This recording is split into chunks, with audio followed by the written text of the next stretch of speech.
Qədim Atəşgah məbədində alovlandırılan 1-ci Avropa oyunlarının məşəli Respublikamızın bir çox rayonlarından keçməklə Zərdaba gətirilib. Zərdablılar məşəli böyük sevinç hissi ilə qarşılayıblar.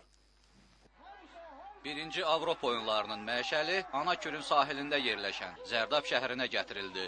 Məşəli Avropa oyunlarının rəmzi qapısında rayonun fəal gənclərindən olan Bəxtiyar Nurəliyev qəbul etdi. Rəmzi qapıdan start götürən atletlər alovu 3 km 500 metr məsafədə daşıdılar.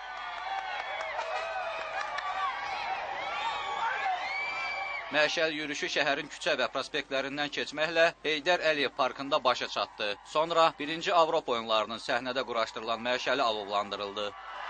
Və budur, ilk Avropa oyunlarının məşəli bugün Zərdabda alovlandı.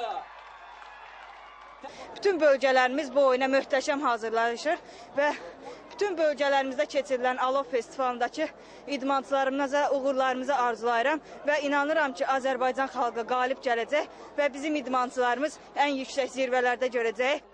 Daha sonra idman ustası, Azərbaycan Dövlət Bədən Tərbiyəsi və İdman Akademiyasının sonuncu kurs tələbəsi Nərmin Camalzadənin yandırdığı ilk Avropa oyunlarının çırağı Heydər Əliyev mərkəzinə təhvil verildi. Simvolik çıraq yarışlar başa çatanadək rayonda saxlanılacaq. İlk Avropa oyunlarının məşəli Zərdabdan Tərtərə yola salındı.